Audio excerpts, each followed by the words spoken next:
Harvard university के professor और scientist अबी Loeb ने हाल ही में दुनिया भर के वैज्ञानिकों से पूछा कि आखिरकार दुनिया कब तक रहेगी, इंसानों की कौम कब तक जीवित रहेगी, धरती के खत्म होने या इंसानों के खत्म होने की तारीख क्या होगी, क्योंकि उन्हें लगता है साइंटिस्ट सही दिशा में काम नहीं कर रहे हैं। अबी लोएब ने वैज्ञानिकों से अपील की है कि वो जलवायु परिवर्तन को रोकने के लिए काम करें, वैक्सीन बनाएं, सतत ऊर्जा के विकल्प खोजें, सबको खाना मिले इसका तरीका निकालें, अंतरिक्ष में बड़े बेस स्टेशन बनाने की तैयारी कर लें, साथ ही एलियन से संपर्क करने की कोशिश करें, क्योंकि जिस दिन हम तकनीकी रूप से पूरी तरह मैच्योर हो जाएंगे उस दिन से इंसानों की पूरी पीढ़ी और धरती नष्ट होने के लिए तैयार हो जाएगी। उस समय यही सारी खोज और तकनीकी विकास ही कुछ इंसानों को बचा पाएंगी। हार्वर्ड यूनिवर्सिटी के पूर्व छात्र सम्मेलन में संबोधित करते हुए अबी लोएब ने कहा कि सबसे ज्यादा जरूरी है इंसानों की उम्र को बढ़ाना, क्योंकि मुझे पूछा जा चुका है कि हमारी तकनीकी सभ्यता कितने वर्षों तक जीवित रहेगी। ऐसे में मेरा जवाब है कि हम लोग अपने जीवन के मध्य हिस्से में हैं। हमारी तकनीकी सभ्यता की शुरुआत सैकड़ों साल पहले हुई थी, तब ये बच्चा था, अभी हम इसके किशोरावस्था को देख रहे हैं। ये लाखों साल तक बची रह सकती है। हम फिलहाल अपने टेक्नोलॉजिकल जीवन का युवापन देख रहे हैं। ये कुछ सदियों तक जीवित रह सकता है, लेकिन इससे ज्यादा नहीं। ये एक गणितीय गणना के आधार पर अबी लोएब ने बताया। लेकिन क्या ये भविष्य बदल सकता है? अबी लोएब ने कहा कि जिस तरह से धरती की हालात इंसानों की वजह से खराब हो रही है, उससे लगता है कि इंसान ज्यादा दिन धरती पर रह नहीं पाएंगे। कुछ सदियों में धरती की हालात इतनी खराब हो जाएगी कि लोगों को स्पेस में जाकर रहना पड़ेगा। सबसे बड़ा खतरा तकनीकी आपदा का है। ये तकनीकी आपदा जलवायु परिवर्तन से जुड़ी होगी। इसके अलावा दो बड़े खतरे हैं, इंसानों द्वारा विकसित महामारी और देशों के बीच युद्ध। इन सब को लेकर सकारात्मक रूप से काम नहीं किया गया तो इंसानों को धरती खुद खत्म कर देगी या फिर वो अपने आप को नष्ट कर देगी। ये भी हो सकता है कि इंसानी गतिविधियों की वजह से धरती पर इतना अत्याचार हो कि वो खुद ही नष्ट होने लगे।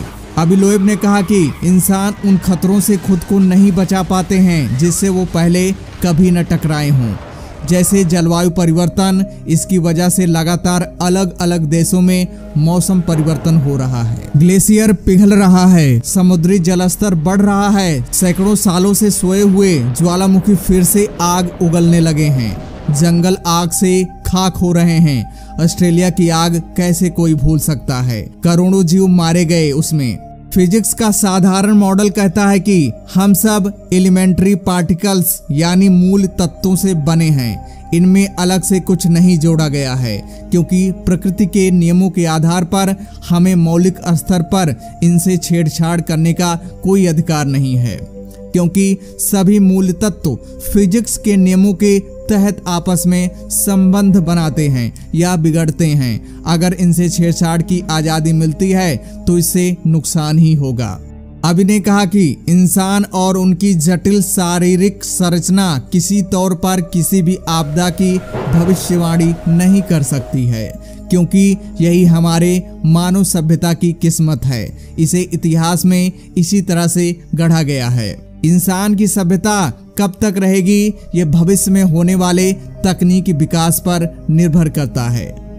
वैसे भी इंसान खुद को ही अपना शिकार कर डालेंगे, क्योंकि सूरज से पहले भी कई ग्रह बने हैं। हो सकता है कि कई ग्रह ऐसे हों जहां पर जीव रहते हों, उनके पास भी तकनीकी सभ्यता हो। ये भी हो सकता है कि वो तकनीकी सभ्यता को अपनी पारंपरिक और प्राचीन सभ्यता के साथ मिलाकर चल रहे हों, ताकि तकनीकी सभ्यता के चक्कर में खुद की पहचान न खो जाएं।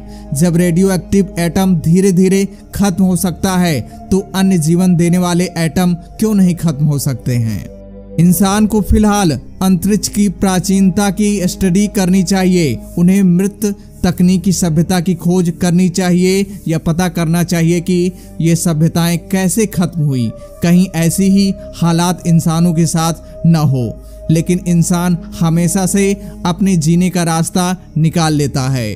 इसलिए हो सकता है कि भविष्य में इंसान अंतरिक्ष में जाकर खुद को बचाने में कामयाब हो जाए, लेकिन कठिनाइयां वहां भी कम नहीं हैं।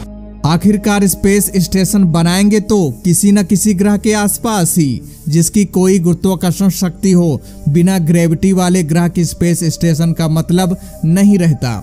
या फिर आप अंतरिक्ष में स्टेशन बनाकर उसे अनंत यात्रा के लिए छोड़ दीजिए, यानी धरती खत्म होगी तो उसकी ग्रेविटी भी खत्म हो जाएगी। ऐसे में इंसान इसकी ग्रेविटी का उपयोग करके अंतरिक्ष में लटके नहीं रह पाएंगे। अबिलोएव ने कहा कि मान लीजिए इंसान धरती को छोड़कर मंगल ग्रह पर जाने की बात करता है।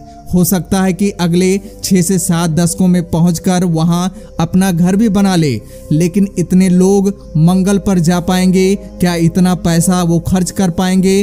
अगर कर भी लिया तो मंगल तक जाने के दौरान कॉस्मिक किरणों, ऊर्जावान सौर कणों, अल्ट्रावायलेट कणों, सांस लेने लायक वायुमंडल की कमी और कम गुरुत्वाकर्षण इंसानों को ज्यादा दिन जीने नहीं देगी।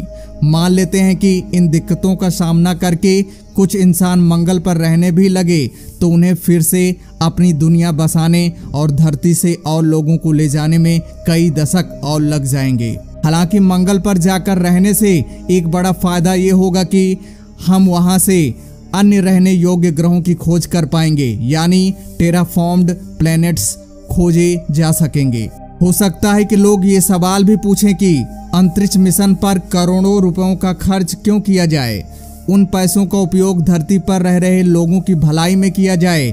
अबिलोएव ने इस प्रश्न का जवाब देते हुए कहा कि अपने छोटे से कैंपस में रहकर खत्म होने से बेहतर है कि आप दुनिया के अलग अलग रहवासी इलाकों की खोज करें।